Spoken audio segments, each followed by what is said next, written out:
chicken jockey. Alright.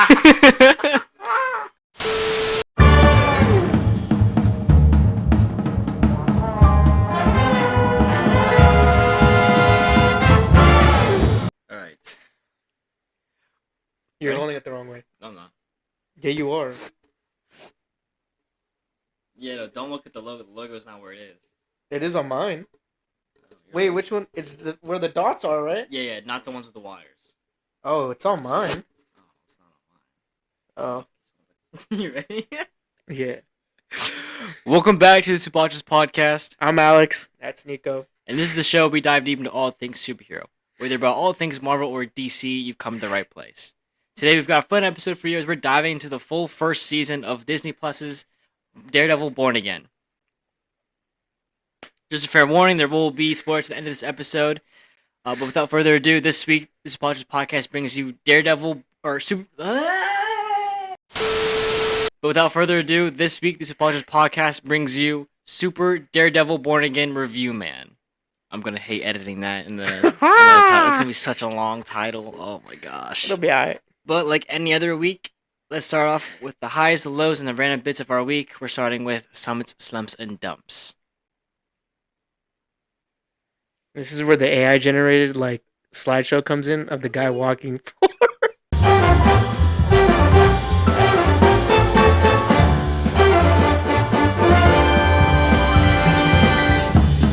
Just a quick overview for what's to come for today's episode. First, we're gonna off somebody this episode. Whoa. No, but first we're gonna start off with some soup dates. We want to talk about the new Fantastic Four. Fantastic Four trailer that came out like literally 2 days ago or something like that. So we're gonna talk about that. Super recent. And then maybe some nods onto other superhero projects like Thunderbolts and whatnot. Any news in social media? Yeah, I think it's just Thunderbolts, and I think a little bit of news on Doomsday. Yeah, and that's about it, basically. And then we're gonna do our Daredevil Born Again spoiler-free review From episode 2 and forward. pretty much. Because the first one... Well, technically we did episodes 1 and 2. That's what I'm saying, but like 2 and forward, that's I mean, all we're going to be talking about. We're gonna review it as a whole, and then we're gonna do the last episode or two. Okay. All right. In depth, the last episode or two. Last episode or two were really good. Yeah. So we're gonna do a spoiler-free review, and then for our third and final segment, we'll do our spoiler-filled review for the show. All right, for our first segment, our Summits, Slumps, and Dumps segment. Do you want to go first? Or want me to go first? You can go first. All right. So, actually, I kind of want to start with my slump, my low. Damn.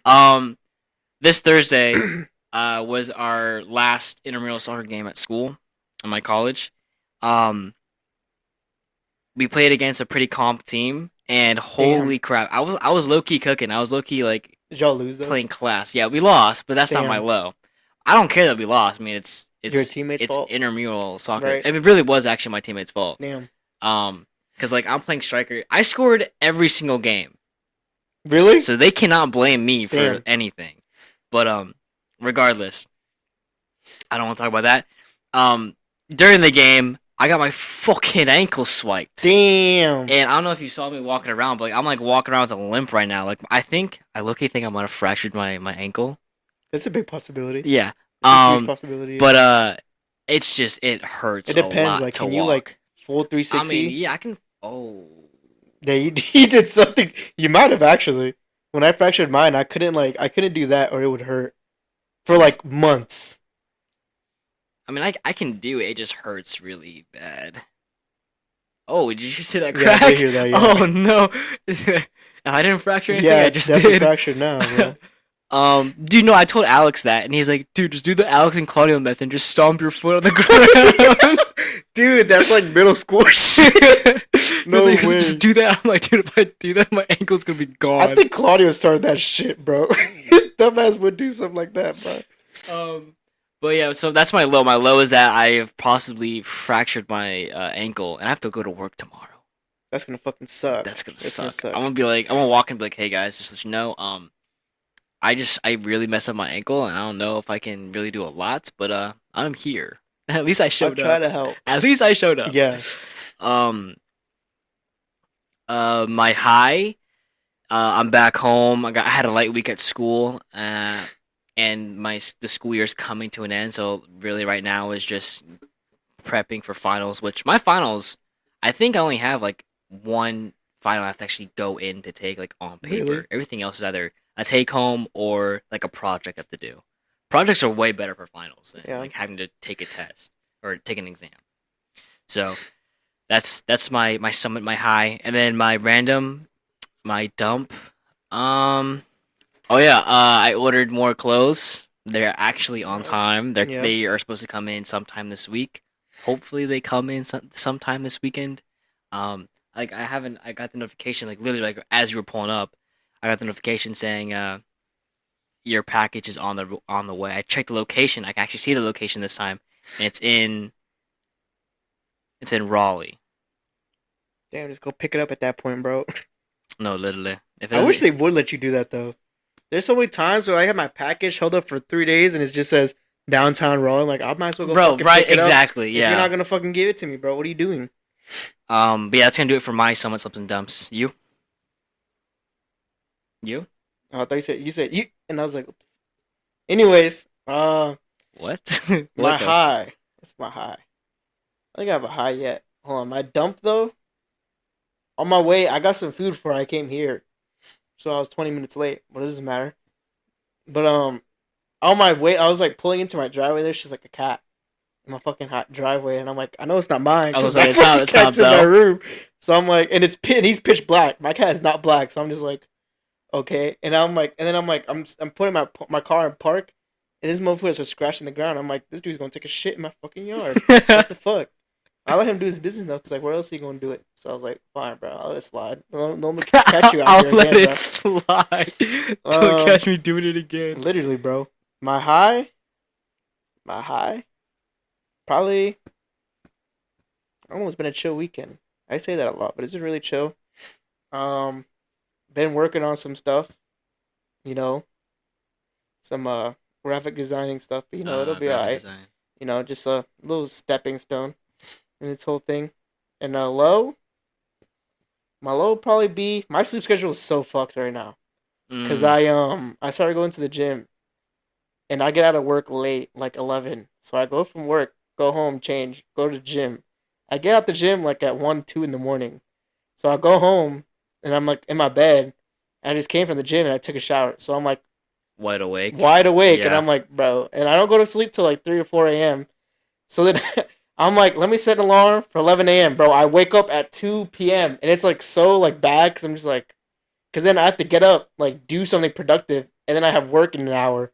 And I'm like, this is cooked fucking schedule, bro. Why don't you save yourself the gas and the trip home, and just bring a change of clothes with you, so you can just change in your car or change at work and then go to the gym. Cause like the gym is like on the way to my house, anyways. So like it's just like a pit stop. Okay, but you'd be saving yourself an additional 5 minutes. But 5 like, to 2 minutes. Like like my house is regardless, over you're there. saving time. I don't know. Not really. Cause like in the whole grand scheme of things, I'd be saving like maybe 5 minutes. Right. 5 minutes is not. It's not gonna add up, bro. You never know. I don't think so. Now with that attitude. Oh my god! No, wait, no. There's I forgot what it was, but it was fuck, I don't remember his name now. Fucking the actor. J.K. Simmons. J.K. Simmons and Ben Affleck. Ben Affleck. Yes, they're doing it. J.K. Simmons knows the. Are you sure? Are you sure? And the guy's like, and Ben Affleck is like, I'm pretty sure. He's like, are you sure? Ben Affleck's like, oh, I don't know anymore. I don't know anymore. Are you sure? Bro, he knows it's a meme, and it's so funny, bro. I'm so glad he knows that it's a meme. But he could just start doing that. Imagine like the next. No, literally, no, because he literally has a face too. He's like, are you sure? Are you sure? It's so funny. But that's gonna do it for our first segment, our Slumps and Dumps segment. Now we're getting into our second segment, our Daredevil Born Again spoiler-free segment. Already? I thought he was going to talk about... Oh, shit. No, yeah, you're right. Now we're going to get into our soup date segment, our second segment.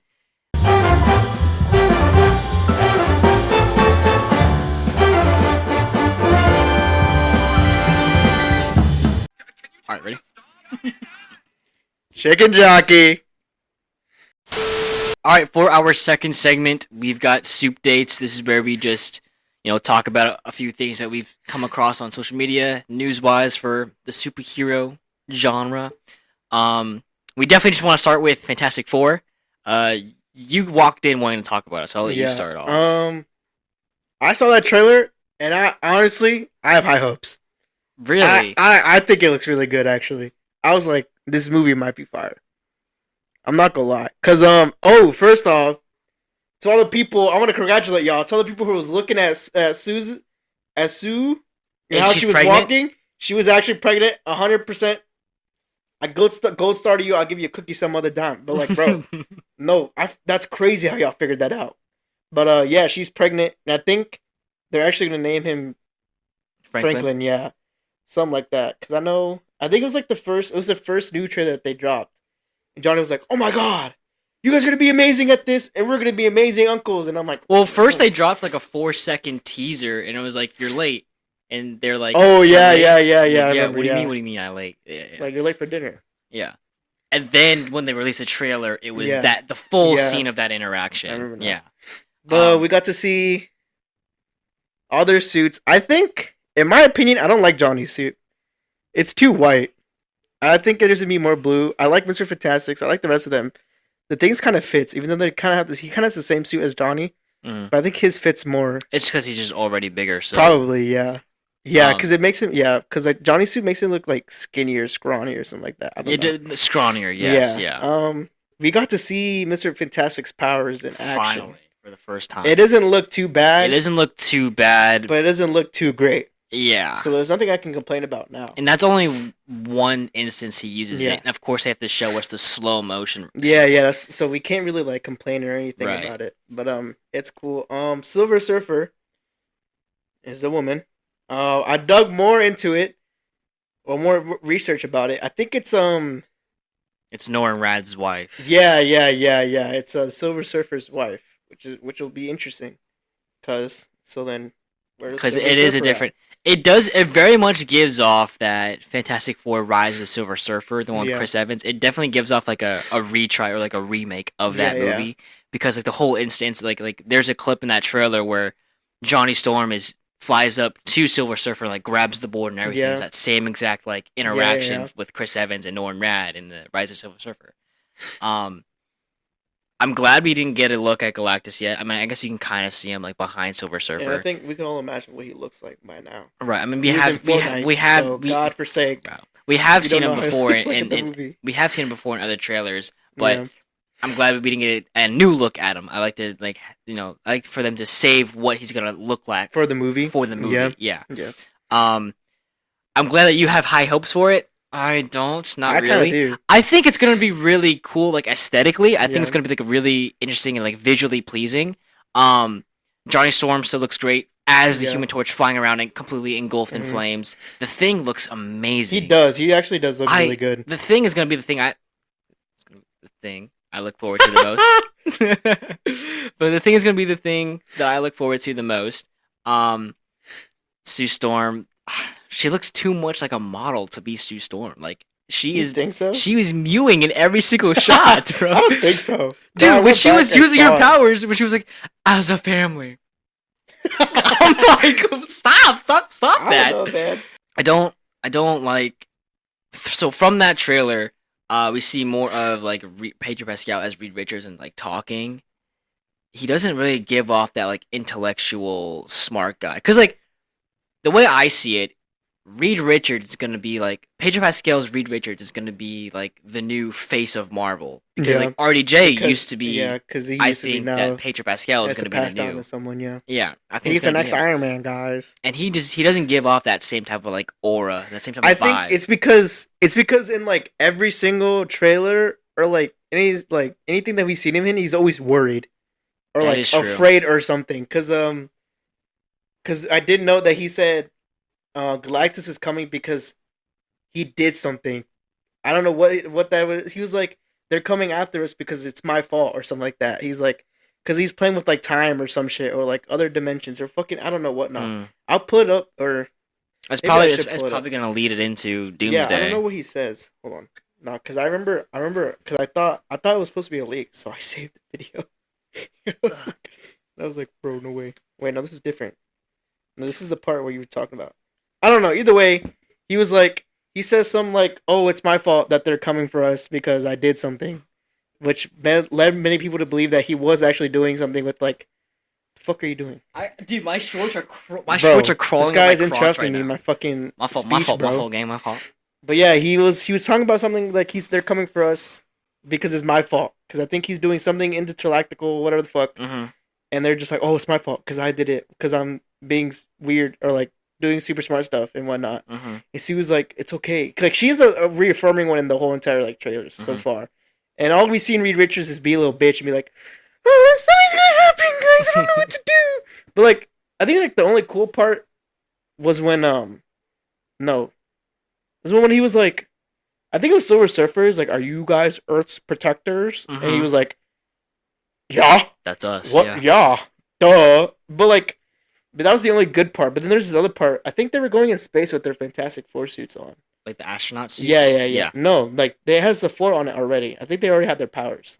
Yeah. But it's still like, it's the astronaut suits. Yeah. Yeah. But like, this like after, I'm saying like after the incident. Right, I don't know what the fuck they were doing.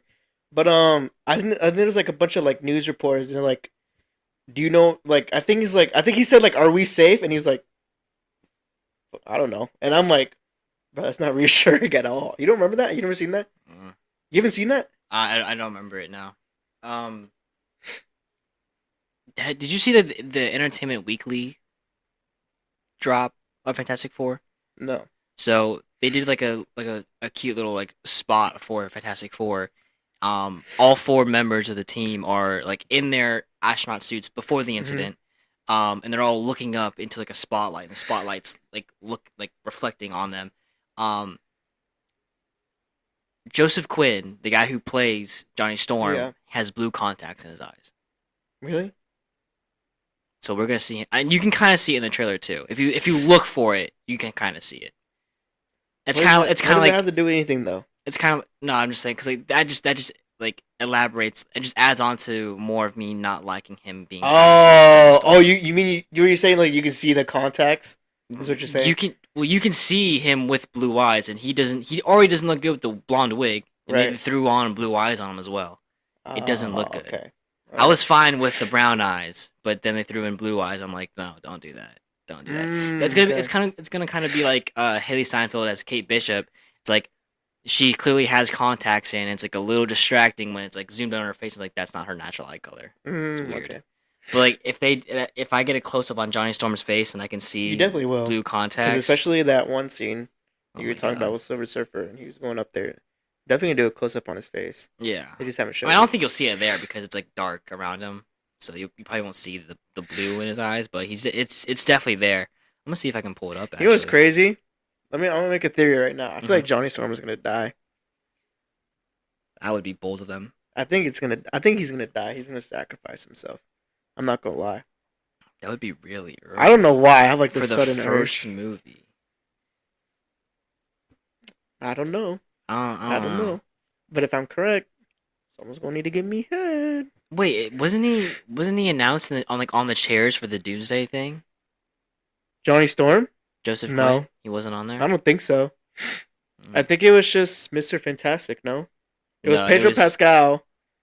I don't think so. Eben Moss-Bachrach, who's the thing. Was it? Was he there? Maybe. I don't remember his. I don't remember Joseph Quinn. I remember everyone was so fed up. I remember actually that's a good thing to bring up because that's something recent that happened in social media. We have somewhat the whole cast list of Doomsday now. Who's gonna be in it? Doctor Strange. RDJ. Was he the last chair? He was, right? RDJ was the last chair.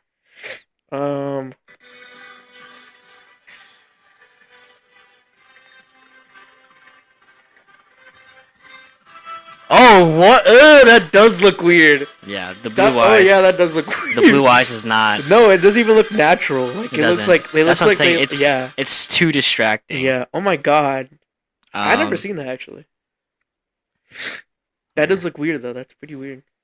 Let me see if I can. That is very off-putting. Let me see if I can pull up the chairs thing. Okay, so in the movie we've got of the Fantastic Four, Vanessa Kirby, Sue Storm, Eben Moss-Bachrach, The Thing, Joseph Quinn, Johnny Storm, and Pedro Pascal's Fantastic Four. So yeah, all four members. You never know. All four members are confirmed to be. You never know. In The Thing. So he probably won't die. He's not gonna die in the first movie, but like down the road he will. Happen.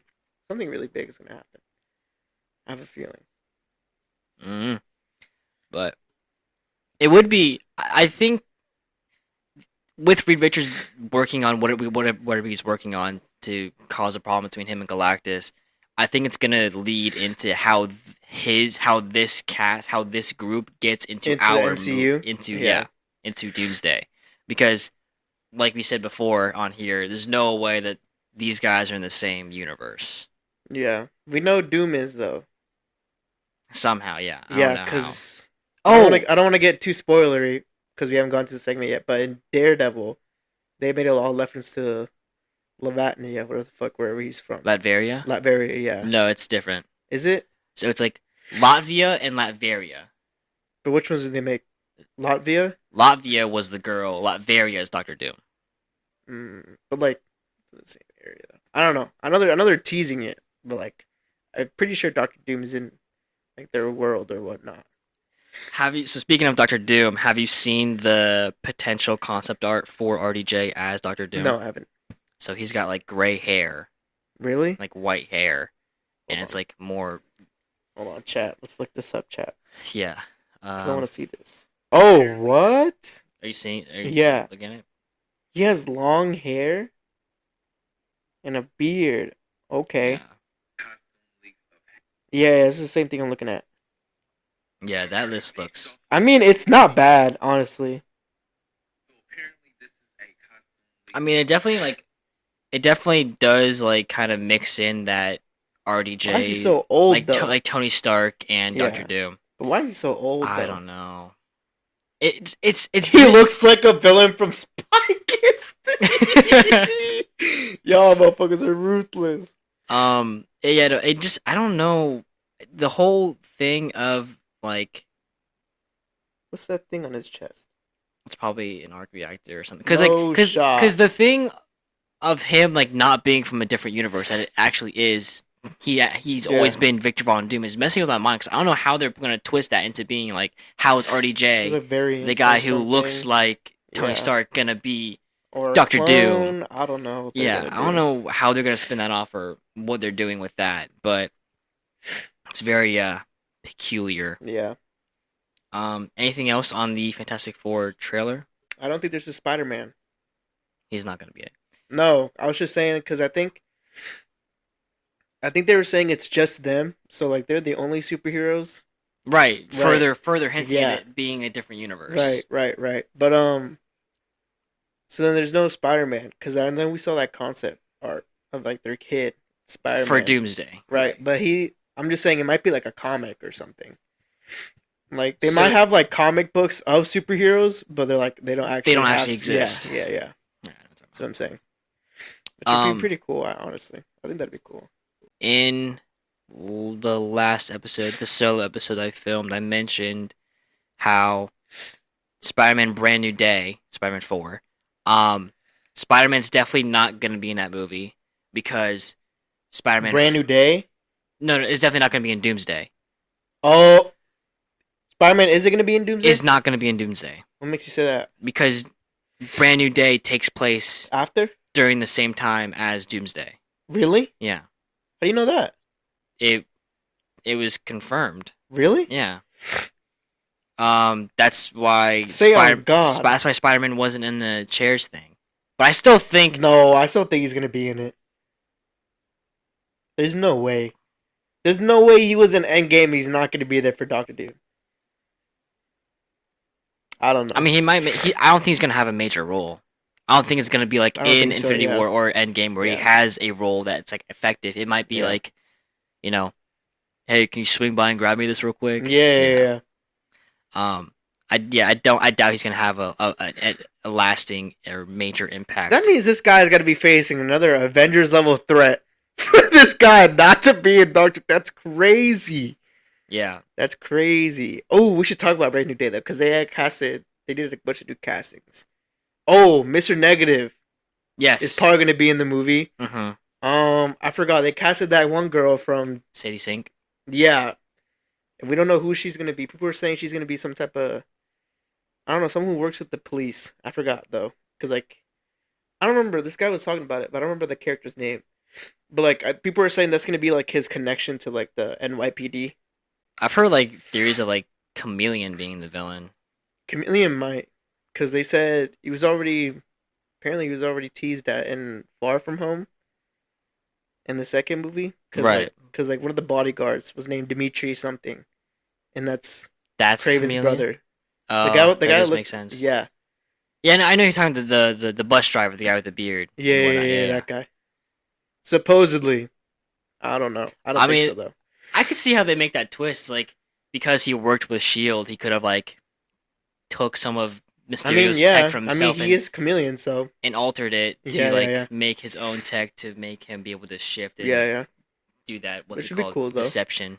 I don't think Chameleon. If he is, I don't think Chameleon's gonna be a crazy villain though. Like, he's not gonna be the main. It's probably gonna be like Homecoming with like Shocker and Vulture. Yeah. Especially because I didn't see this the first time around, but I think it's the third movie. They hinted at Feast. Yeah. So people are definitely saying that Mr. Negative is going to be there, and then because like the casting role was like vague at first, it's like middle like age dude and whatnot. I don't think middle age, but like sort of young, but not too old. Mm-hmm. And then they dumbed it down to like Asian, pretty like, oh I forgot what the like troll the rates of the traits of the actor were there's like they were looking for. But yeah, it was really dumbed down to this is going to be Mr. Negative or just the guy in general. They're probably going to set him up, or I don't know. I don't know where they're going with this new movie. He better not change costumes, though. I'm not going to lie. Yeah, it better be like a Spider-Man like one Tobey Maguire where he gets his like suit battle damaged a lot. Yeah, if it's that, it's fine. That'd be sick, especially like where the lenses are broken. Oh, I find that so fun. Oh yeah, if we actually finally see Peter Parker like wear the mask with a broken lens, that'd be fire. So fire because they did that so well in Spider-Man 1. Oh, that was amazing. Man, I want them to stay consistent somewhere. I know, right? Because the last movie he changed his suits maybe 3 times. Yeah. And then the second movie he changed it twice. First movie was the only movie. No, he changed it twice because he went to Stark suit back to his homemade suit. Mm-hmm. Yeah, and the second one is his Iron Spider, then Dark Monkey fucking suit. Oh yeah, Spider Monkey. Yeah. Or Night Monkey. Or Night Monkey. And then third movie was Red and Black, then was it? No, then Inside Out, Red and Black, and then Hybrid. Because he didn't have the Tony Stark suit, right? Well, no. Well, he started off No Way Home with the Iron Spider suit. Did he? Oh yeah, he did. That's 4 costume changes on the bridge when he was fighting Doc Ock. It was the Iron Spider suit. Right. So there was 4 costume changes. It was this guy. I mean, at least he's utilizing everything he's got. I guess, but now he doesn't have anything. Yeah. So I know you're not gonna be able to whip up a new suit because you don't got that technology no more. So you better stay with the same suit, bro. Swear to God. Yeah, and that would just be so great because then it like elaborates to the depth of Peter Parker and like his struggle of like I have to and make now my he own has suit. to do his own things. Yeah. Because it first started with his web shooters. That's being his own thing. Mm-hmm. He had to make that, and then everything was just given to him. Yeah. So like it'll be nice to see like how he handles and struggles by himself and how he pushes through things by himself. Yeah, so Brand New Day is also going to be more of like a street leveled, which I like thing because he's been handling way too many intergalactical fucking villains. Yeah, in my opinion. Yeah, it would be better if he's more down to earth. But then it's like they're gonna do this thing where he's like more street level, and then they're gonna put him on Battle World for Secret Wars. Bro, or some shit like that. Gosh. Yeah, and he's gonna be like, "What am I doing here? I'm just a friendly neighborhood Spider-Man." I'm just your friendly neighborhood Spider-Man. This is not my neighborhood. Yeah, it'd be nice to finally get his own villain, and like have it like street fights and whatnot. He doesn't even have his own crib, bro. he moved into Tobey Maguire's apartment. He did. You picked his damn door.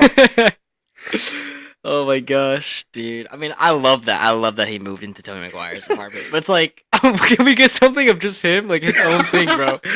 Because like everything about Tom Holland Spider-Man isn't Tom Holland. It's like from everybody else. Yeah, they have to take something, but they're taking too much at this point. Yeah.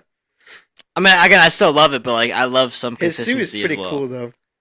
The final swing suit, it is great. Yeah. I do think that I just don't like how it's like sparkly, you know? It's like shimmering light, like it's like reflects light. I think they did it though because it's during Christmas time, so like, I think it just added more emphasis on the suit because it's a new suit. It's also really bright. I mean, I guess that doesn't really bother me. I guess because like the original comics, like his suit is like bright blue. Yeah. Yeah. I do really like the dark blue though. That's been on the suits we've gotten so far though. Yeah. You know, but I guess this suit does make it more comic accurate. Yeah. With the brighter red and the brighter blue. Anything else for soup dates? I mean, I'll tell you what I covered in last episode, the solo episode. Thunderbolts comes out May 30th. May 2nd. May 2nd. My fault. I'm thinking something else. We'll have, I think, like 2 episodes and then the Thunderbolts episode. Yeah, basically. Yeah, but that's coming out. We're super hyped. Getting the boys together to go watch it. I don't think they've said anything at all. No, I literally just sent a text to our group chat like, hey, get ready to buy your Thunderbolts tickets, and no one said anything. And I'm like, yeah, Joe's definitely not coming. Yeah, Joe's probably gonna skip that. Yeah. Alex will go if he's got the money, and then Glenn will go if he's got the time. I'll say that I did go over some news about Daredevil season 2 last week. So we've already gotten looks at Matt Murdock's black and red suit, and he finally has the double D on his chest. I saw that. Yeah. Yeah. Oh, one more soup date. Superman. We got we did get a new trailer for Superman. Trailer. We did. What's his name? What's the dog's name? Crypto. He was trolling the whole time. I remember that. Yeah, I remember that. Yeah. We got a final we finally got a full trailer for Superman Legacy, and yeah, it does open up with Crypto just bashing on and Superman. Trolling Superman. He's like, take me home. I don't like the way that David Cornswet looks as Superman. I think that whole scene was just so belittling in general. It was. Yeah. Like the hype and aura around just seeing him land literally faded. Yeah. Like, I was like, who is this guy? Yeah, now that we know what happens after like throughout that scene, I'm like, who is it does that? We don't know who does that to him, right? No, not yet. No, not yet. Yeah. I mean, it's probably going to be Lex, like the guy, the Ultraman that's in the movie. But yeah, I know Crypto drags him all the way to, I forgot what it's called. This Fortress of Solitude. Fortress of Solitude, and then they strap him to the fucking chair or whatever the fuck it is. And they use sun to absorb sun. Yeah. Which is pretty cool in my opinion. I do like that. Yeah, that was really cool. Yeah. Especially the robots. The robots were really cool too. I like those robots. I honestly, I think I'm a little bit more excited for Superman Legacy than I am Fantastic Four. Really? I think I'm gonna enjoy Fantastic Four more. But right now, I'm more excited for Superman Legacy. That's kind of crazy, the fact that this guy was bashing Superman like crazy. Yeah, I mean, I still think both of them are gonna flop. I think Fantastic Four is gonna do really good. I think Fantastic Four is gonna do better than Superman Legacy, but I'm still more excited for Superman Legacy than I am Fantastic Four. Okay. But I mean, I really am. See, like I've rewatched the Chris Evans Fantastic Four so many times. I think I've rewatched both of them 4 times alone in college. Really? Like I'll be sitting there, I'm like, I haven't watched Fantastic Four in about a month. I watched it in about a week. Let me watch that again. Let me watch it again. Yeah. Damn, it's been 5 hours since I watched Fantastic Four. But yeah, so that's why. So like, I like grew up like loving Fantastic Four. Like I have like clips. I think there's a YouTube video of me out there somewhere when I was like 5 years old, like screaming at the screen, like "Go Johnny, go!" Like when he's like, I gotta find that chat. When he's flying. When he's flying and he's trying to fly away from the missile, the heat-seeking missile that Dr. Doom put on him. I was like screaming. I was like, "Go, Johnny, go!" Like the first time he said, "Flame on! Come on, come on, flame on!" Like, oh my gosh, dude. Guy thinks he's Johnny. That's gonna stick with me forever. That's why, like, Fantastic Four holds like a special place in my heart. So like, I'm like eager to see that movie. But because Superman Legacy is DC, it's gonna be the new start of the DC franchise. I have to be like, I need that, you know. Yeah. So that's why I'm like, I'm more excited for Superman, but I'm because it's way more hyped for, or I'm gonna be way more entertained for Fantastic Four. Okay. Anything else for Soup Dates? Not that I can remember of, no. All right, so that's going to do it for our second segment, our Soup Dates segment. Now we're getting into our third segment, our spoiler-free segment.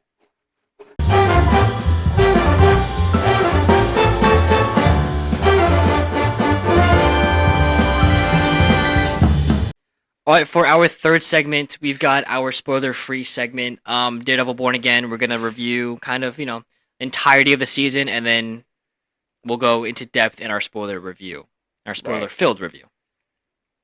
To kick, swallowed my spit there. To kick off our spoiler-free review, do you want to rate this season out of 10 first? 8 out of 10. I was gonna do a countdown. Oh, my fault. We've always done a countdown. I don't know why the fuck this guy all of a sudden is like 8 out of 10. It was an 8 out of 10 though. I'm not gonna lie. I give it a 9 out of 10. I think for a Daredevil show, there wasn't enough Daredevil. The whole premise of it was but like it's the whole point it's titled Daredevil Born Again. I get it, but like I've maybe seen this man one episode, maybe like at least 5 minutes of total action of Daredevil, and that's it. And I'm like, okay, like not even like I'd rather like not even I don't even care that he's I don't even care that it's Daredevil. Like, go fight someone as Matt Murdock. I don't care. Like, I mean, he kind of there. It was more like not thriller. It was more drama, I guess, or like things that are going on in New York City than Daredevil. If you catch my drift.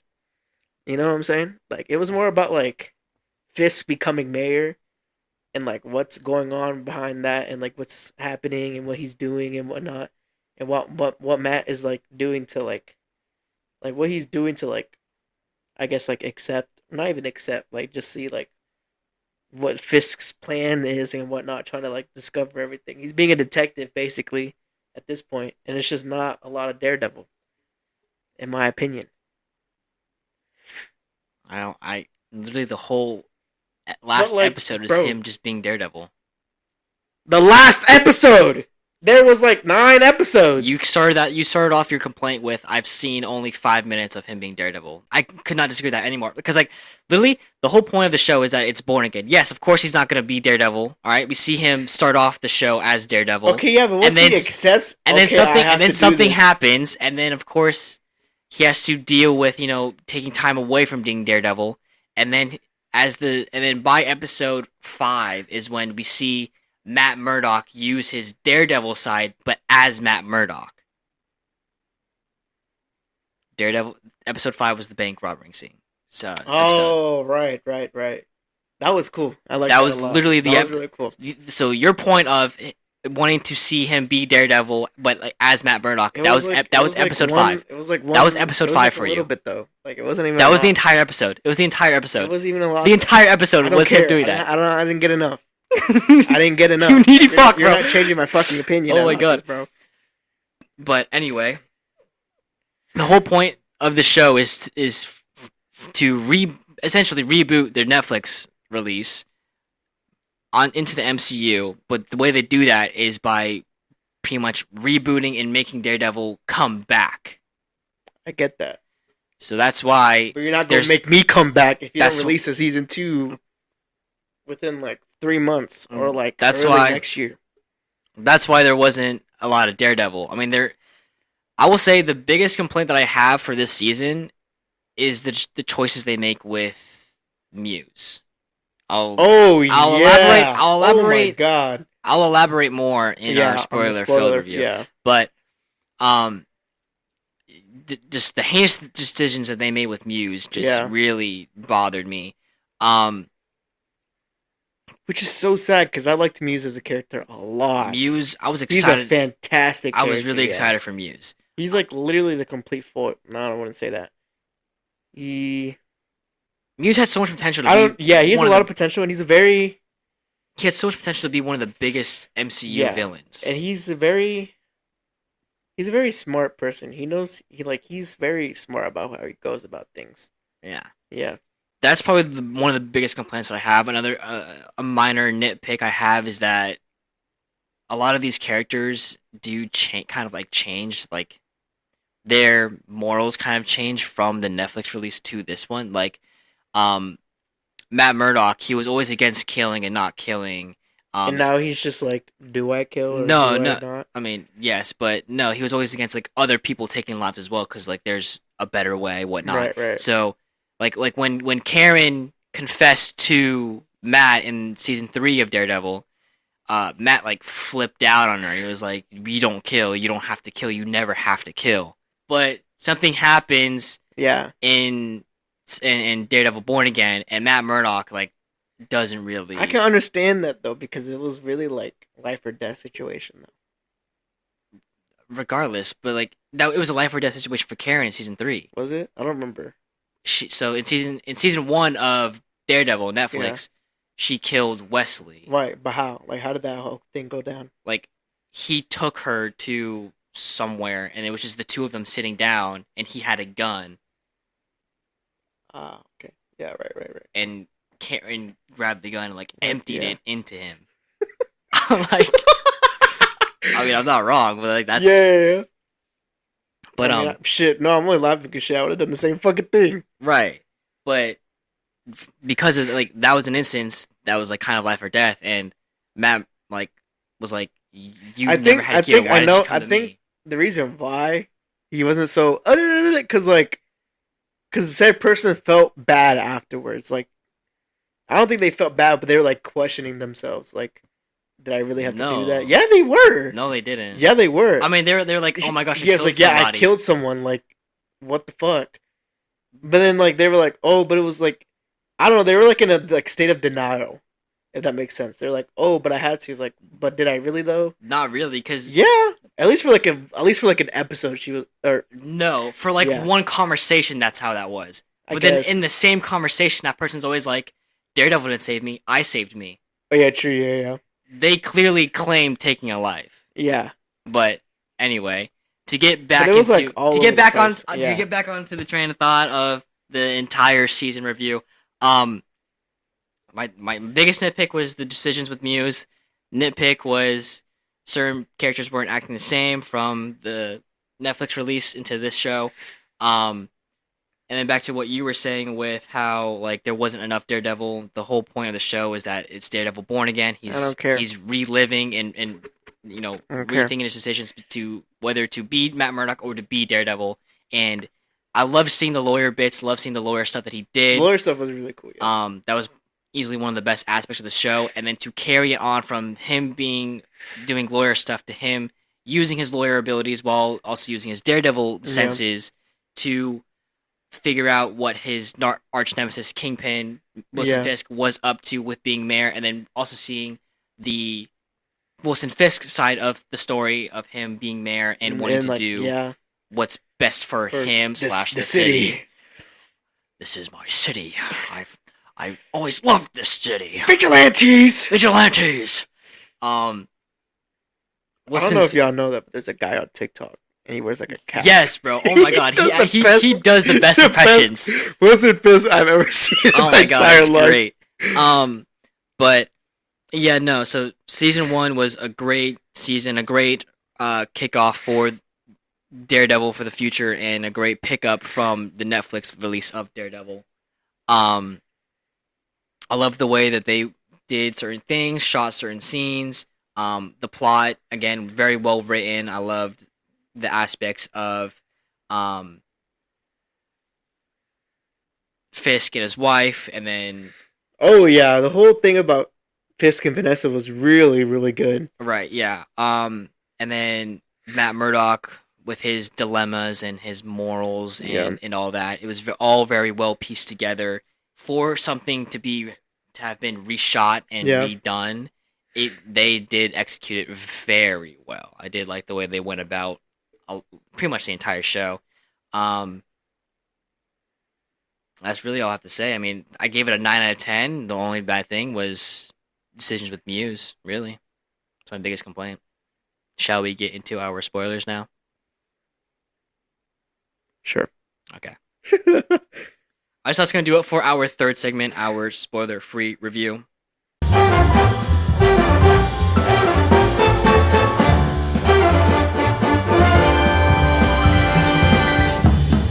Now to get into our fourth and final segment, we are going to go into our spoiler-filled review for Daredevil Born Again. If you don't want spoilers...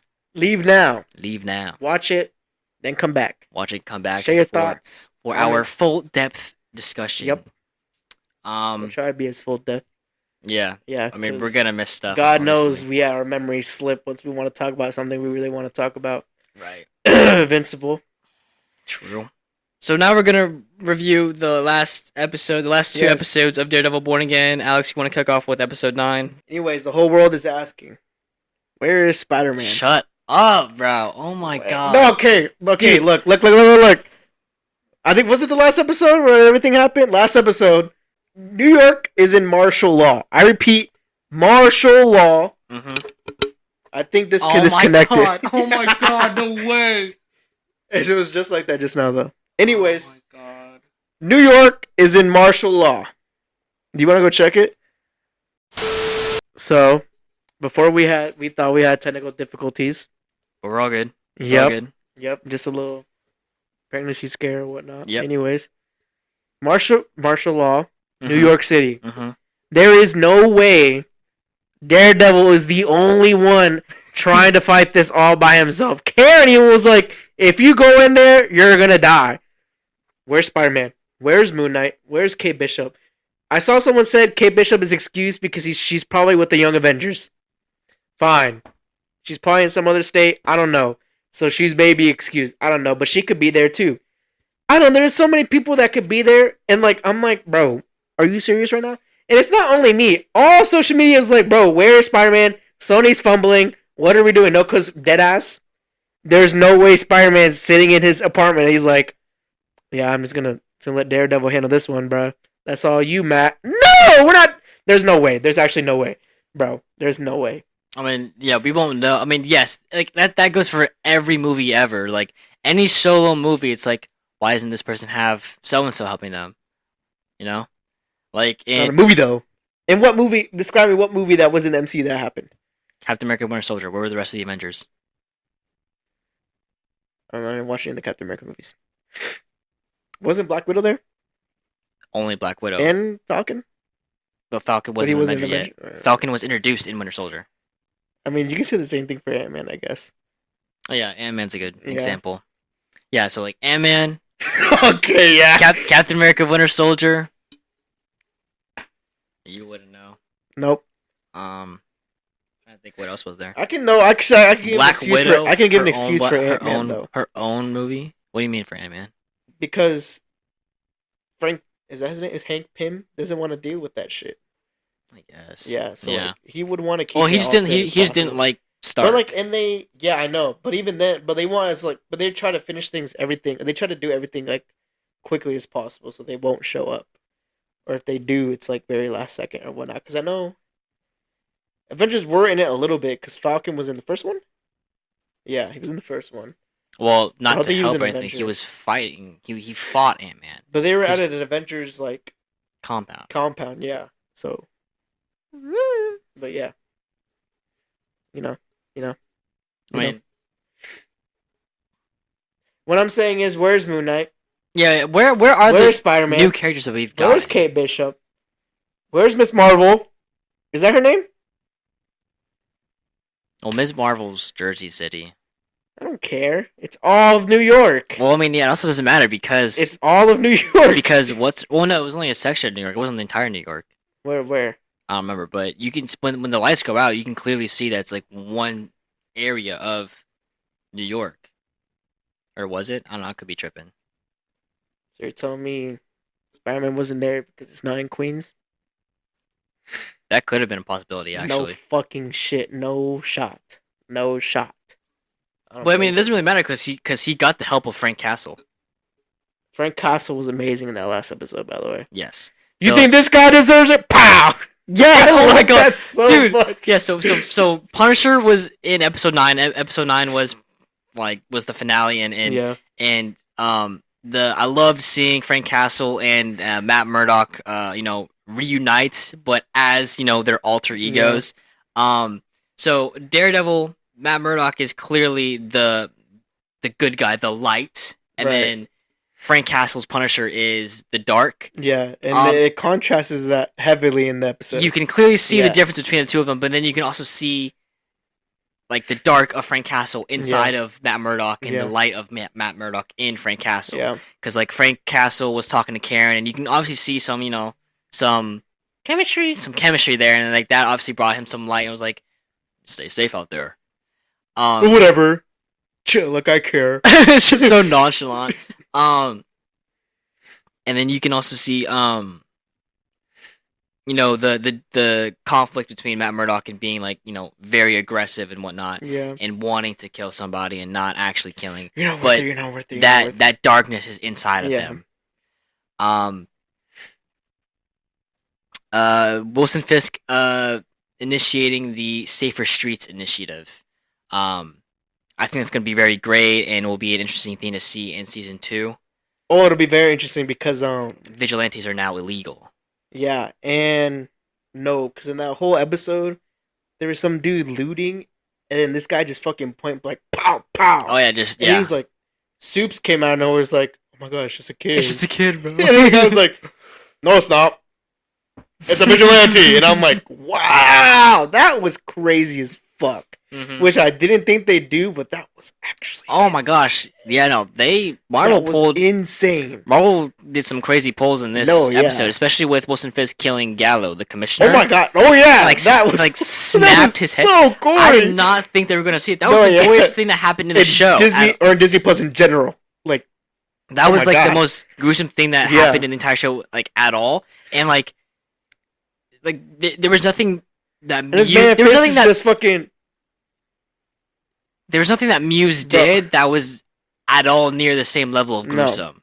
No. I don't think... No, because I think it would have been 100 times worse if they would have let it happen anyways. But he was killed too early for... Yeah, can we talk about Muse real quick? Muse was killed off, and that was the worst decision. By Heather. Right. Out of all the people. Why Heather? Like, bro, like, I get it. It's because it's supposed to be like, oh my god, he's like obsessed over her or whatnot. Uh-huh. And it sucks too because he's such a like maniacal, like psychotic character. He is, and it's so cool. Like he's supposed to be do everything. Such a threat and such a problem to the character of Daredevil. Literally, and they just killed him off. So Muse's powers is like he's able to like hide from Matt's senses, and at some points in the comic books Sometimes he has powers. I think he gets superpowers. Well, he didn't have superpowers, but I think he gets them in the comics, at least. I don't remember. I don't know, but all I know is that he has powers. Yeah. He has agility. Or I think a little bit of superhuman strength. He also doesn't feel pain, right? I don't think so. Yeah. So he doesn't feel pain, and he's got like he's able to like hide from Daredevil's like radar sense, which is what makes him so dangerous, right? But in the show, he didn't have any of those abilities. All he had was Taekwondo. He was just a serial killer at that point. Yeah. And that just made his character very less. But like, I think I didn't like is that he's just killing people.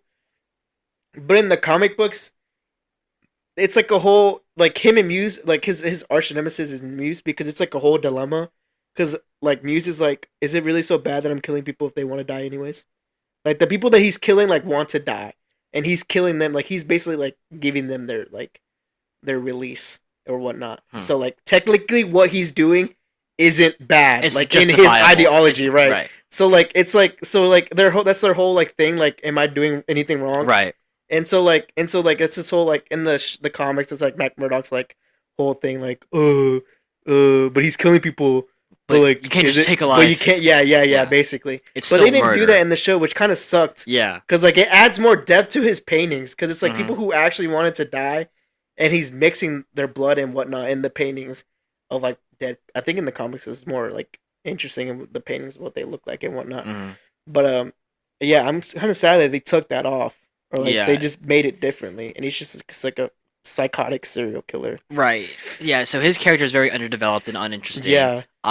My theory for the way they're gonna go with him is that they're gonna Muse goes to Kingpin at some point. I think that his death is actually going to be like a near death. Like he didn't actually die. It was a near death, and Kingpin just got him somewhere, rehabilitated, and I don't think so. That's how he gets his powers. You think so? From Kingpin. Maybe. It's like I don't think he's definitely going to make. Actually, yeah, I see that. If he died, whether he's dead or not, he's coming back with powers. Yeah. Same thing with like Bullseye. How at the end of Netflix, he had his spine shattered, but then it came back better. Yeah. Okay, I see that. I think it's going to be a scenario with that. Speaking of Bullseye, we finally see why Foggy was killed. It's because it wasn't because of Fisk. It was because of Vanessa. Vanessa hired Bullseye or Fisk. Yeah. Vanessa hired Bullseye to kill Foggy because Foggy had something on the Fisks that they didn't want getting out. Which was the port, because the port isn't on America territory at all. So they can do whatever they want. So it was legal laundering. Perfectly legal, yeah. Yeah. They were legally laundering money. Yeah. Which adds or doing whatever legally. Which adds a layer to the Fisks that is like because it just adds that layer that they are both like masterminds. They can both. Now that Fisk is mayor, he's having this whole like, I'm making something here at the port, but obviously it's for other reasons, right? And so it adds to that layer that they're both masterminds and they're both master manipulators. Right. They are taking. What I'm so confused about though is that why did Bullseye try to shoot Fisk, or is he trying to shoot Vanessa? No, definitely trying to shoot Fisk. Right, but why? And then at the end of the episode, Vanessa's like, I'm sorry. And he's like, no, it's okay. It's okay. Like, if he knew, or like... No. So Wilson was saying, I know, is because he knows that Vanessa had Foggy killed. Right. But, like, so then why is Bullseye here to kill Fisk, though? It could be for a number of reasons. One, Fisk shattered his spine, and Bullseye's trying to get his get back. Okay. So then why would he work for Vanessa then? So in the flashback in that episode. Yeah, I know. Like he gets released or whatnot, right? So in that flashback, Vanessa is talking to Bullseye, and Vanessa's like, "I have not seen Wilson in forever. This new business deal that we're gonna make has nothing to do with Wilson. It's purely just me and you." So that's why she kind of earns Bullseye's trust. And for all we know, Vanessa could have been like, because Wilson made her feel like she had to kill Adam. Yeah. So it could have been like her get back. It's like kill Wilson. Yeah. But I also just really do like how Vanessa is like the new Kingpin. You know, she basically is. For a while Wilson was away, she like became the new Kingpin. Yeah.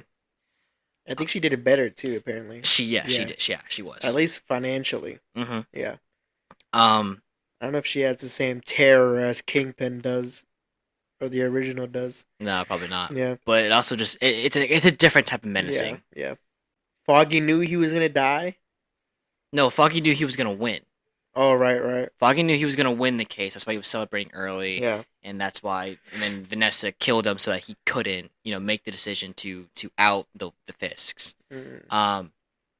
And that whole thing, just the whole mystery of the whole Matt Murdock being the detective and solving mysteries, playing the blind guy. Yeah.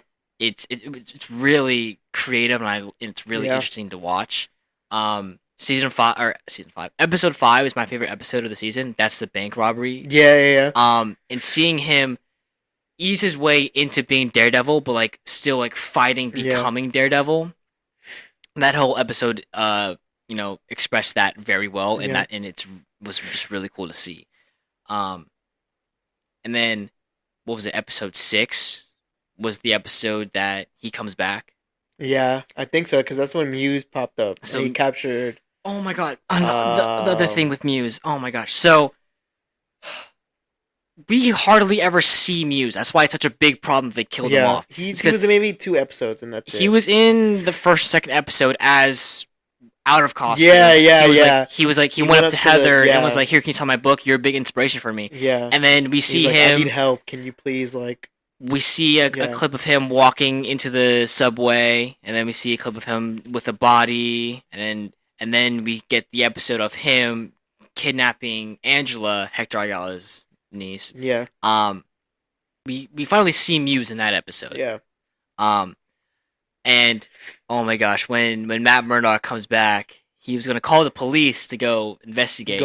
Yeah. And he's like, they won't do anything. Yeah, he was like, fuck it. and then he comes back as Daredevil. Oh my gosh, it was the hype around that. The ending of that episode was so great. No, and it was crazy because you could see how ruthless he's really getting. Because I think at some point, he because his batons have like the little grapple thing. He like shot it through his chest.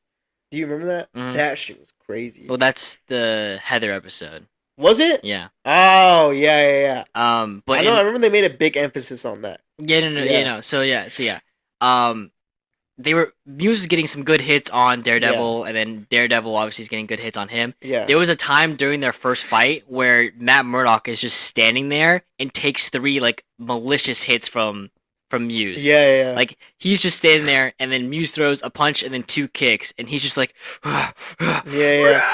He lets out that primal scream once again, and oh my gosh, just anytime seeing Matt Murdock on screen like angrily is just so good. So that's another time we see Muse, and then we see Muse in episode 7, the Heather episode where he goes to Heather and like confronts her as out of costume as Sebastian. Or is it Bastion or Sebastian? What are you talking about?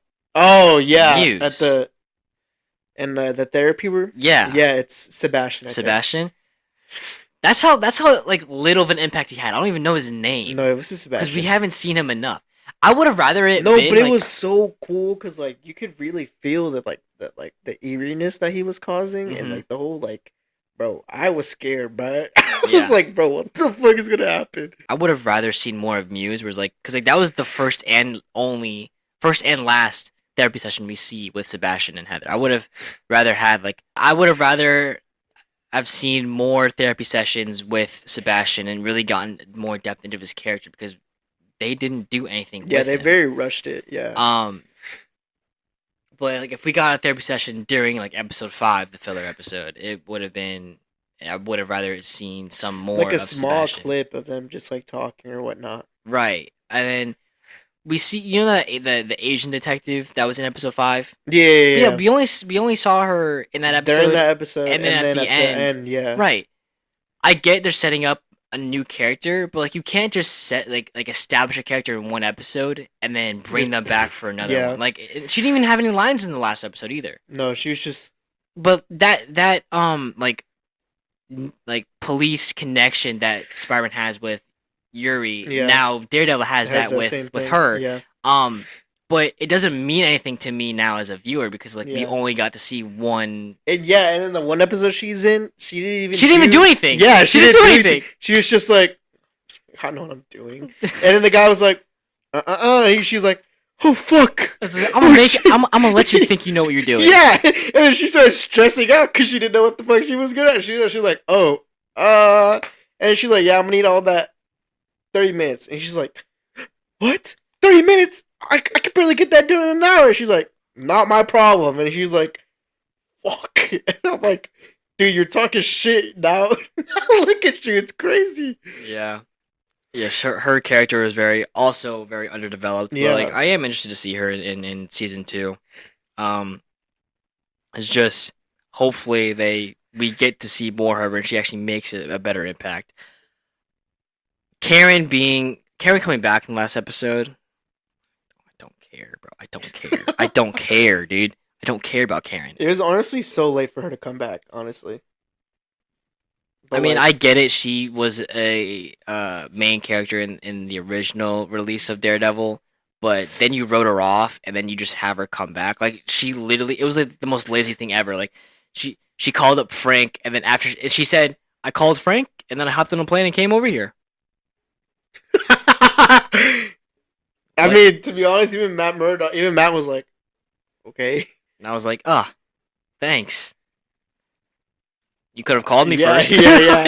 Yeah, even Matt was like, "What the fuck?" Matt was like, I heard you guys' heartbeats. What's going on there? I thought you were into me." And he was like, "You heard?" And then she was like, "You heard my heartbeat when I first saw you, right?" And I was like, Must have been adrenaline. Must have been adrenaline.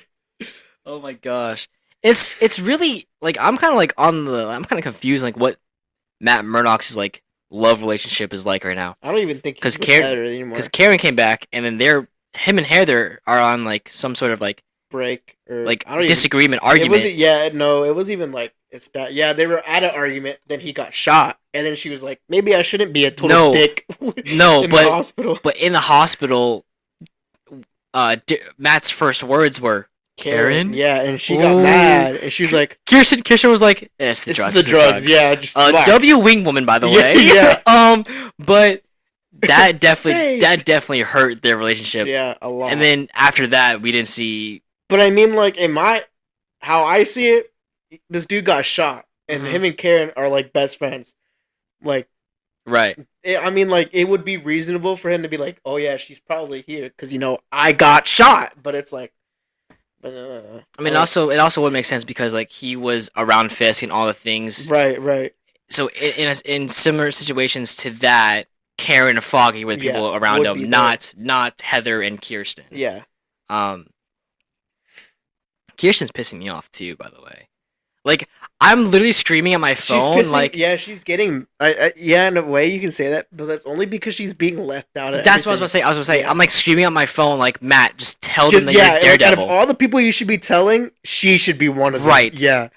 Because like Sherry, it's not making things any better. Because Cherry knows, and Cherry's like, Cherry knew everything. Yeah, and then he doesn't tell anyone that he comes out the bar. I don't think the bartender knows he's Daredevil either. And she's like, "Fuck is this guy doing in my bar?" Right. He's like, "Where did Daredevil?" Yeah. Yeah. Like what the fuck?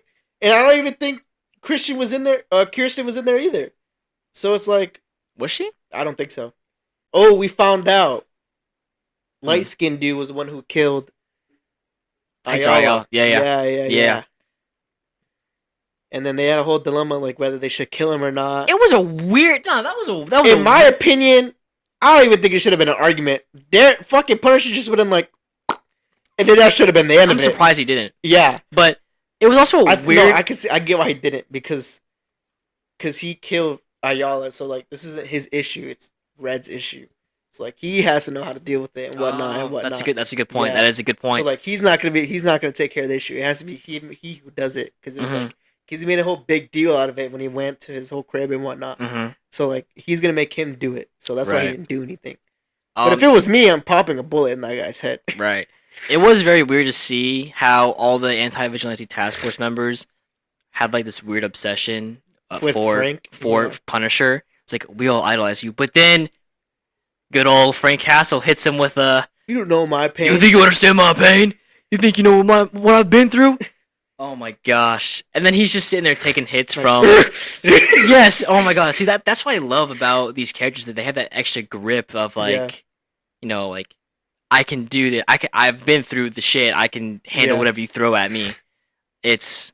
Oh my god. I love this show.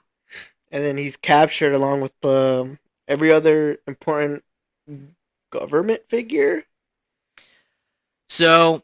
Yeah, so at the end of episode 9, Frank Castle is seen in cages with Jack Duquesne, the swordsman. Yeah. And then other people with power. Yeah. But I doubt they're still in there, unless Frank Castle just broke out and then just left by himself. He would have. Because the post credit scene, Frank Castle breaks.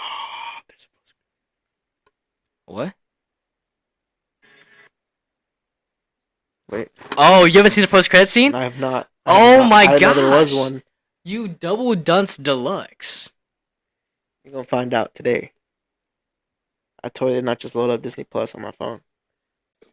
My fault, yo. Damn. Yeah, he definitely broke out and didn't break anyone else out. So he probably unless he just broke up by himself. Yeah, he did. He definitely did. He's not a person to care about other people in power. I mean, I think I guess. He especially, and yeah, he's breaking out. The less people, the better. No, especially with his skills and capabilities. Why would he want to have someone behind him bringing him down? He didn't have to work with them. The only person I could have seen him work with was Swordsman. Probably, yeah. Okay, yeah. But I don't even think he knows about Swordsman though. I doubt he knows who that is. He probably just saw some rich fuck and was like, "All right, you're free now." Yeah. But he probably, if anything, he's definitely free now. Is what I'm saying.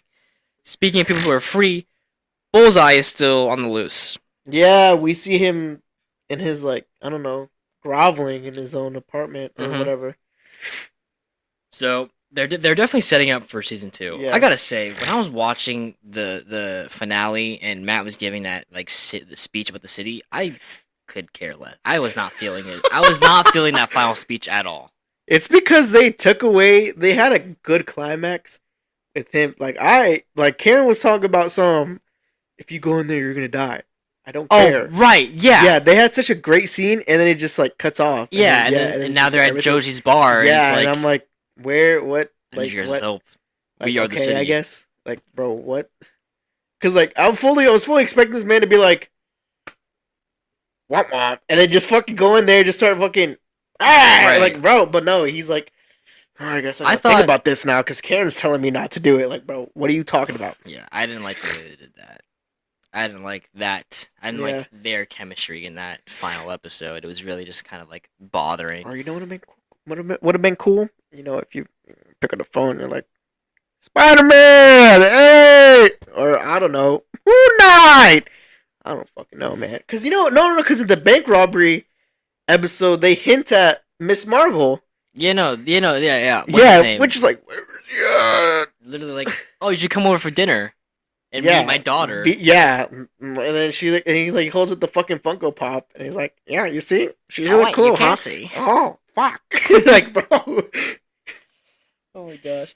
So they're hinting at it, and it's just where are these characters at then? If we're just gonna hint at them, what do you mean? Yeah, Daredevil Born Again definitely would have been better if they included a couple more characters from the MCU. It definitely would have made it feel more MCU like with those extra characters. I'm also kind of glad they did it because it is more of a Daredevil project, just being Daredevil.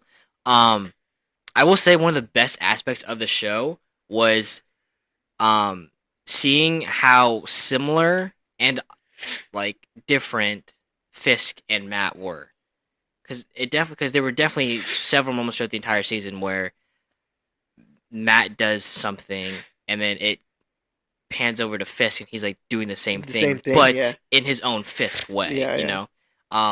Or for example, the Muse episode where Daredevil was fighting Muse for the first time, where he's finally coming back to being Daredevil. Yeah. Mayor Fisk is finally coming back to being Kingpin. He was who? He was beating up who? Adam. Yeah. So just something like that. That aspect of seeing their stories kind of be parallel to each other. Yeah. Matt Murdock finally becomes Daredevil. It was the whole thing, in episode 2. If you come back, I'll come back. Right. So it's saying not one of them did it first. They're doing it at the exact same time. Yeah. Which is so good because while the same time that Matt Murdock is coming back as Daredevil, he's also coming back as Kingpin. Wilson Fisk coming back as Kingpin. There's not even you did it first, so I have to do it. It's more of it's a rivalry at this point. Mm. Yeah. But it's also it's. In the following episode, Fisk probably thinks that Daredevil came back first because he probably does. Yeah, Fisk, Buck told Fisk that apparently Angela was saved by Daredevil, and he's like, Daredevil's back. He's back. But then, in it, I think he also kind of gave a look to himself. He kind of paused and held himself for a second. Was like, does he know that I'm back as well? Yeah. But he's also in his head there's no way he knows because what I did was in secret. So it's But then again, it's kind of hard to tell with Matt Murdock what he knows and what he doesn't know because He definitely doesn't know a thing. He doesn't know a thing. Exactly, but Wilson Fisk doesn't know that though. Like, how can he know that? Because like in episode 7 where they're dancing, and Vanessa's about to confess to Wilson that she had Foggy killed. Wilson goes, "Not here, not now." Yeah. Because he knows that Matt is right there. Yeah. I can't wait for season 2. Season 2 is gonna be great. Yeah. BB. Love the Daniel Blake and BB subplot. Daniel Blake is my guy, bro. Yeah, he's really getting up there. Oh my god! I think it was like the last episode. Was it? He's getting a little cocky, but I feel like he's earned himself that position. He is my goat. For real. I'm rooting for him. I hope he doesn't die. I hope to God he doesn't die. If he dies, or something tragic happens to him, I'm gonna be so sad. Let him just get arrested, bro. Please, bro. Right. Please, bro. Yeah. Like, bro, there's no way. BB's really cool because she's kind of like everyone's like hope in this, or like everyone's she's kind of like the middleman for everybody. Yeah, for like at least for the people in the government area, because she's like, I know what's going on. It's not okay. Like, if you need someone to talk to, you know, I know she's this there for everybody. Yeah, I know someone else who actually posts real stories. Not like her own BB stuff where she posts like whatever whatnot, which is now being controlled by Fisk because of Daniel. So she has a whole alias that she posts actual like stuff that's going on, and she talks to the commissioner Gallo. Yeah, he's like, if you ever need to talk to anyone. Yeah, if you want to set the story straight, if you want to tell a real story, let me know. Let me know. Yeah, which is kind of cool because she's like, like you said, she's like the middleman for everyone, trying to keep things like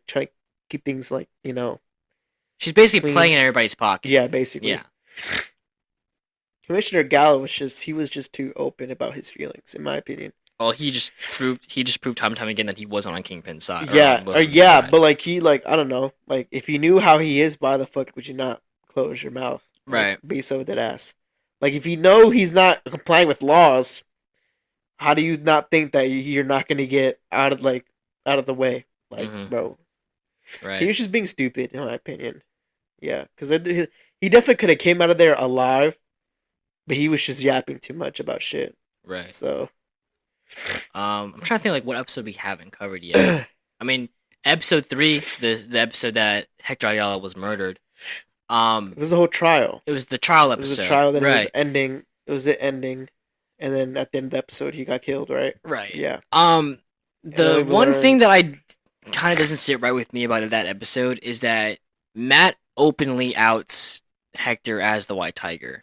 He does it to for his case though, because it was losing for whatever fucking bullshit reason. Right, but I remember now because the guy that was supposed to say what actually happened at the subway, the witness, lied. Right, he was like, I was home all night. Yeah. But it messes with my head because in She-Hulk, Matt Murdock was like, we can't, these people, because She-Hulk outs herself and is in the public as She-Hulk, other heroes can't do that because it hurts the people in their life. Yeah. And so she can't speak for all heroes who want to keep a secret identity. Yeah. And then Matt Murdock just outed someone's secret identity. He did it to win the case, though. Right. That's like the whole point. But by doing that, you also just ruin a man's life. Like, he even told White Tiger, he told Hector Ayala, like, if we do this, you can never be White Tiger again. He obviously went back as White Tiger and then got himself killed. Yeah. Right. All right, anything else for Daredevil Born Again? I don't know. He covered White Tiger. Muse, Heather, Vanessa, Adam. Matt, Adam, Punisher, the Anti-Vigilante Task Force. They all have Punisher tattoos on their neck. Again, it's that weird obsession with Punisher. It's so weird. It's so funny because never meet your heroes, because Punisher was like, fuck you guys. Yeah, literally. He's like, you guys are a fucking ton of clowns. That's what you are. You guys are a bunch of clowns. Yeah. He only said that word like 100 times. Mm-hmm. Yeah, but like, at the same time, like, knowing what his work is, why would you think he was gonna be okay. Yeah, with it. he was gonna be okay with it. Like, you're not doing anything good at all. And he literally killed a handful of them as well. Oh yeah. Oh yeah. Yeah. And then like fucking what's his name? Powell? Yeah. Dude, fuck that guy. I fucking hate that guy. I like his character because I hate him so much. Yeah, He gives me that gripping element of hate. No, yeah, but he's just so stupid, and it's like you can tell he's a corrupt cop, not because he does things corruptly, because his IQ points are so fucking low to the ground. Like, this guy couldn't be any more stupid in the whole planet. And it's so funny seeing Matt troll him, and he's like, yeah, you got a black eye. I wonder how you got that, huh? Oh, yeah, Officer Howell, I hear you've got a black eye. I hope everything's okay. You know, there's this thing in boxing where they say the quickest or the best cure for a black eye is fast hands. Yeah. Objection! Really, Mr. Murdoch? But it's like, this guy's trolling. Yes, and then he's the one who did it. Because then there's that scene in the bathroom where it's like, so you're a blind guy who can fight. Like, sorry, are you talking to me? Who's there? Who's there? It's like, you don't need these glasses. You're a blind lawyer. You can fight. Aura. It's Matt's aura right there. Bro, it's so funny. But yeah, you got Powell's dumbass. You got, I don't remember that other guy's name. The light-skinned dude. I don't remember. I don't know his name either. They were all pretty forgettable except for Powell, because he was in the trials. Yeah. Oh, he had the most screen time out of everybody. Task Force. Daniel, BB. Who else? I think that's everybody. I mean, they're hinting at Angela becoming the next White Tiger. I don't want Angela to be the next. I don't want me either. I want Ava Ayala. I need Ava Ayala, that would be way better. It would look way better. It would be way better. If you can't I don't like Angela's character at all. I don't. She's way too young for it. I don't think she's going to be White Tiger next season. I hope to God she isn't. Maybe by season 4. And if she is, there's going to be like a one episode, and they're going to be like... she dies too? Yeah, God, bro. I don't think anyone will be mad at that. But no, she's probably going to put it on. People are going to be like, hey, man. Or Matt's going to be like, I know it's you. Take it off. Don't do that. Like, bro. And then it's going to pass on to Ava or something like that. I hope so. And she's going to know she's not ready to carry up that mantle or whatnot. Yeah. I hope she knows that already before she puts it on, because... No, because she's too much of a... She has too many impulses. Yeah, she's way too impulsive. Like, what? Yeah, she wants to go take on news by herself. Yeah, like, I get it. Yeah, with what? Your fucking shitty little backpack? What are you doing? Like, bro, what? I don't know. But it's like, yeah, and especially putting on that costume, her ego is going to go through the roof. And she's like, oh, I'm White Tiger. And then she's going to get, you're going to get a bullet through your head like your damn daddy. Like, bro, what are you doing? I don't know what they're doing. White Tiger like that was also a bit. That was crazy. I mean, I remember I saw that. My jaw dropped to the. Yeah, no, same. I was like, oh damn. No, because it wasn't. It was like a whole build. It was like, I'm White Tiger. I protect this city. Right. I'm here for. And I'm like, ah. You know, because actually, and then you see who did it. And I'm like. Right, like, they got me. No, it wasn't him, bro. And I'm like, there can't be no way, because it's like even Matt Murdock was like, no, I know for sure it wasn't him. Right. Oh my God, that's one thing we didn't talk about. That scene between Frank and Matt. Oh, and him talking about Foggy. Oh yeah, he's like, let it go, just do it, bro. One of the best seasons of his name. Is it like, say his name, goddamn it, say his name. It's not about him. It's not about him.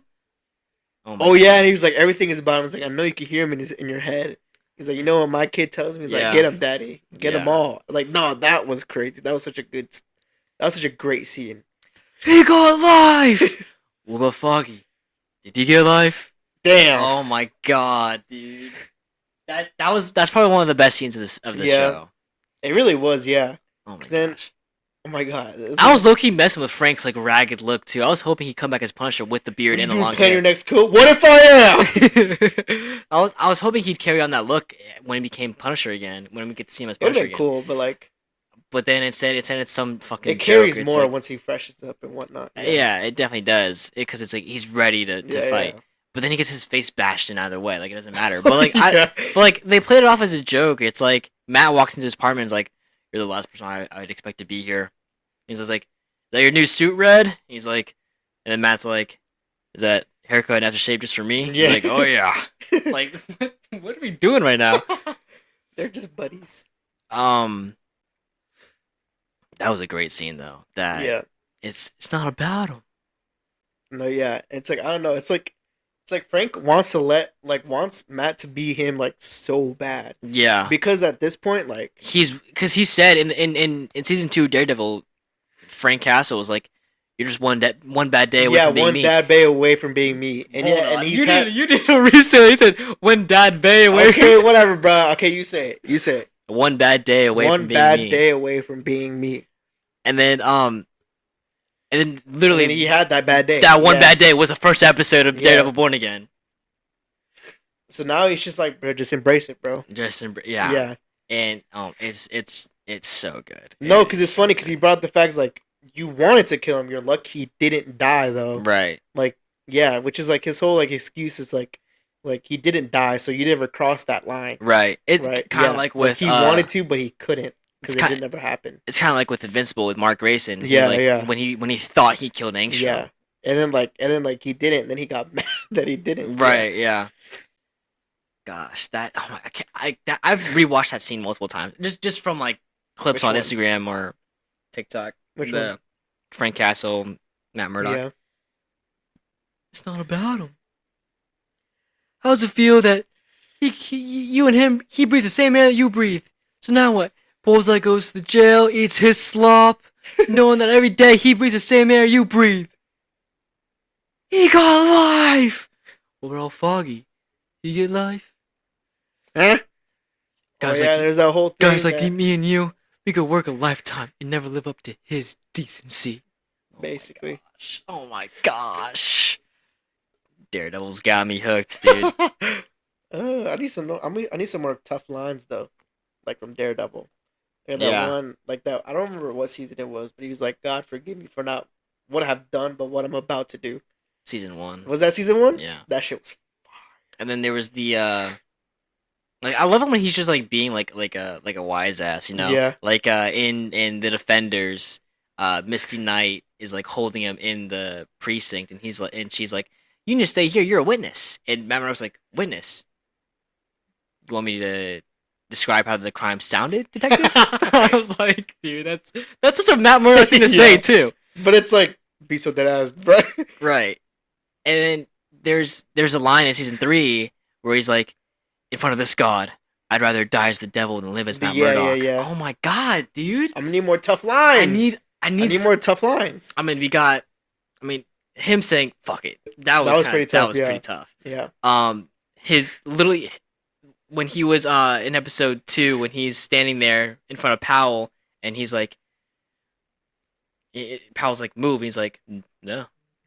He's like, "Where'd he go?" He's like, "I'm blind." Like, and then again that line where he's like, you know, the best cure for a black eye is fast hands. Yeah. What else? Is there any other lines that he had? Other than the, you come back, I'm gonna come back. Yeah. Other than that, no. Gosh, I love Charlie Cox. He is a great cast for Daredevil. He really was. That's crazy. He was roommates with... He's not even American either. I know. Yeah, he was roommates with Robert Pattinson and Andrew Garfield. Yeah, I know. Yeah. Spider-Man and Batman and Daredevil all had the same... Did you see that interview where he's like, where he got interviewed and he got asked, between a fight between you, Andrew Garfield, and Robert Pattinson, all in character, who's winning? And then Vincent D'Onofrio was like, I think you.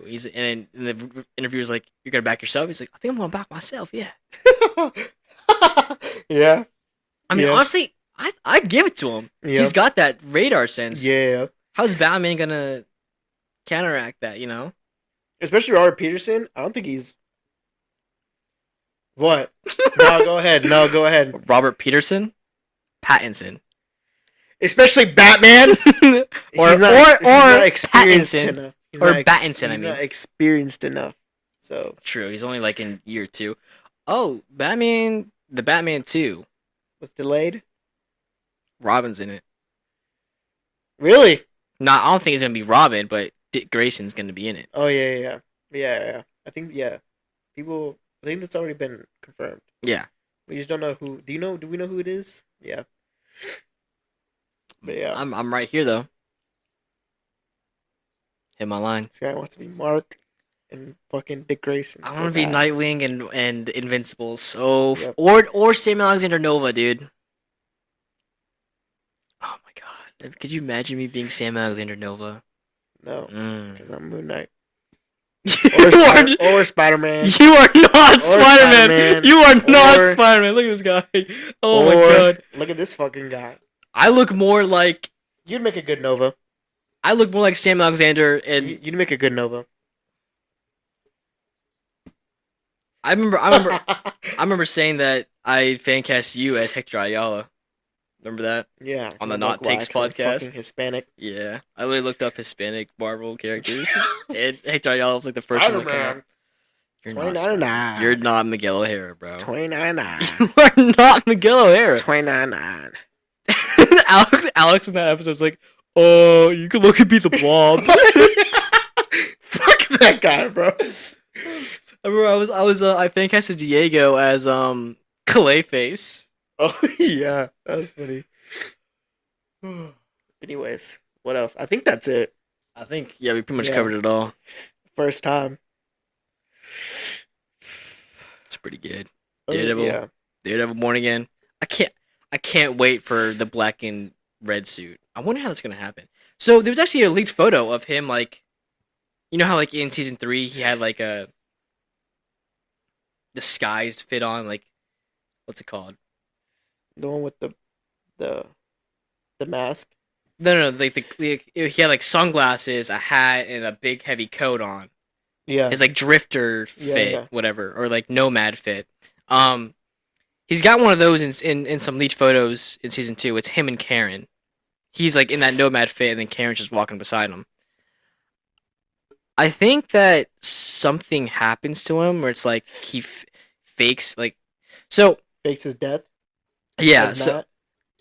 So I thought in episode 7 that he was gonna remain. Actually, no, that could still work. What?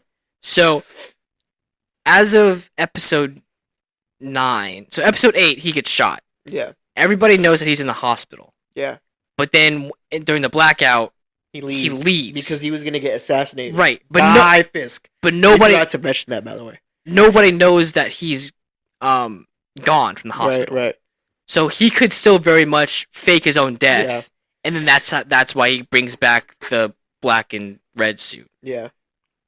So I think he very much does fake his own death, and that leads into being born again. Is because now he's becoming Matt Murdock again. Matt Murdock is coming back into the life.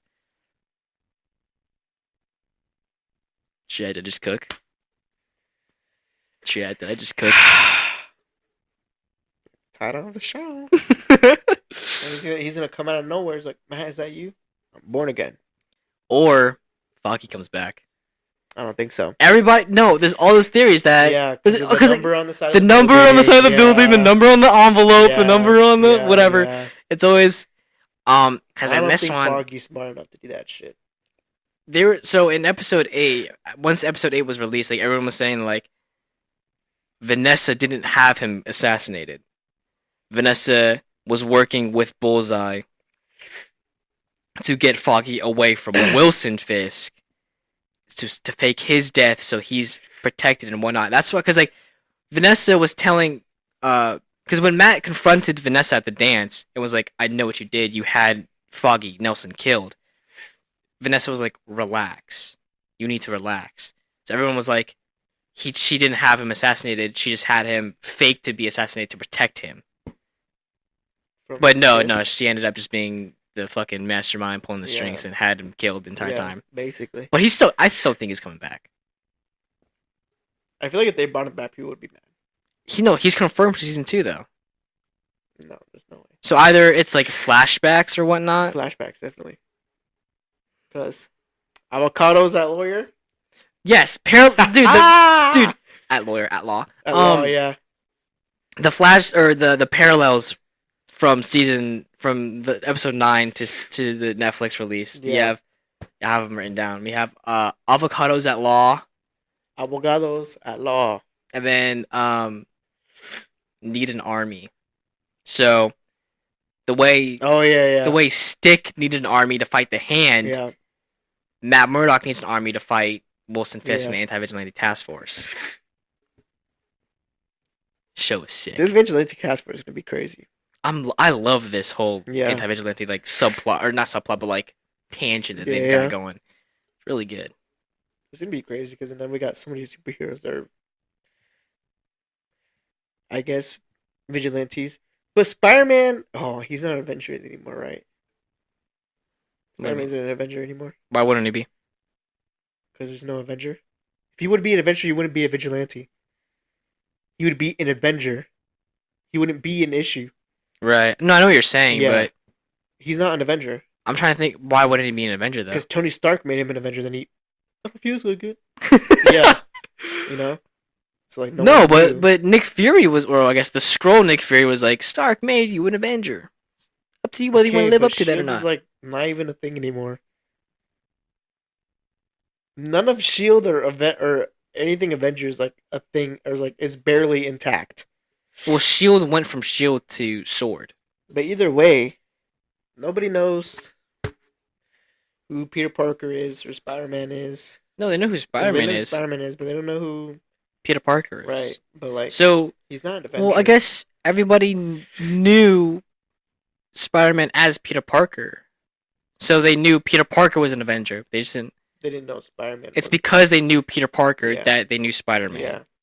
So kind of like the same thing with MJ and Spider-Man relationship. Yeah. I guess so. I guess that makes sense. I don't think he's an Avenger at this point anymore. That kind of sucks. Yeah, but that's good. That's good for like the movies. Yeah, that's what I'm saying. But like But like I'm saying that explains why he's like a vigilante. Like why it's like this is a big thing now because there's a lot of superheroes that are technically classified as vigilantes. Right. Because if it was like that, then Spider-Man wouldn't have been brought up on the whole TV with Fisk and him being like, well, there's people dressing around as spider people. Mm-hmm. Like it wouldn't matter because he's an Avenger. So, you know, he's protecting Earth or whatnot. So he wouldn't be classified as a vigilante. He'd be classified as an Avenger. Right. So whatever he'd be doing wouldn't be illegal technically. Mm-hmm. But now it is because he's not an Avenger. He's a vigilante. Right. Yeah, no, I get it now. Yeah. Which is kind of crazy because now Miss Marvel, she's not an Avenger, so technically she's a vigilante. I don't think she's a vigilante though. Vigilante's like doing stuff against the law. She hasn't really done anything illegal. Actually. Yeah, she does. Technically she does, yeah. She does. Yeah, never mind. Yeah, you might be onto something there. Yeah. Yeah, I guess so. Alright, well, is that going to do it for our spoiler-filled review? All superheroes are fucked now. Yeah, all vigilantes are screwed in New York. Yeah, basically. But yeah, that's going to do it for our fourth and final segment, our spoiler-filled review for Daredevil Born Again Season 1. Anyways, I hope y'all like our new setup. Or, this is the new setup. He recorded something else beforehand. Yeah, I meant to ask you, like, what are your thoughts on the new setup? It's alright. I can lay down now. I'm more comfortable. Before we record this, I was in a crazy position, and this guy was like, "You're gonna record like that?" No, he was like fully laid down. Like you're like leaned back onto the couch now. Before you were like fully laying down. Basically, like you were fully horizontal. I was basically very, very comfortable. Like he like sunk into the couch like instantly. Yeah, and he was like, "You're gonna record like that? You're gonna talk like that?" And I was like, "The fuck's the issue?" I was like, "Okay, whatever." And then I saw myself, and I'm like, "Maybe I should sit up a little bit." Yeah, I just think that's something about the posters. Yeah, you can see the posters now. Maybe we should angle the camera a little bit higher so they can see the whole thing. But you got shit I was looking at when we were doing trivia. Yeah. You know, we should switch them out more. Oh yeah, and then you also got my my Legos in the background too. Oh yeah, on your side, not much on mine. Yeah, no, we got all my DC stuff is on the bottom, and we got a little Minecraft set on the back corner right there. Flint and Steel. Chicken jacking. What did y'all think about the Minecraft movie? Oh my god, bro! I saw it. Nothing happened in my theater, but my baby brother wanted to go see it, and I told him how was your experience. He's like, dude, I got popcorn. And I was like, are you serious? And he was like, I'm so serious. My hair is sticky. And I was gosh. Oh no.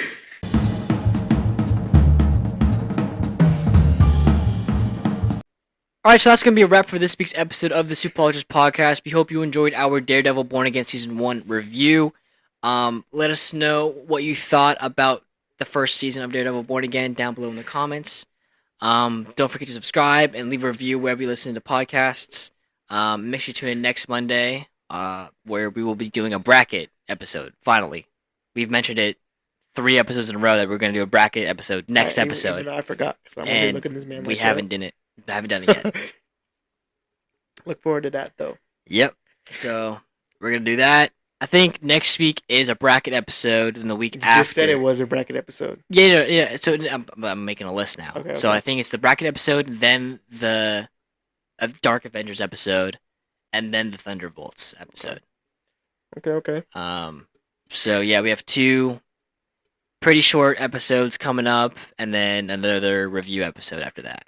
All right. Well, we'll see y'all next Monday. For a bracket episode. For a bracket episode!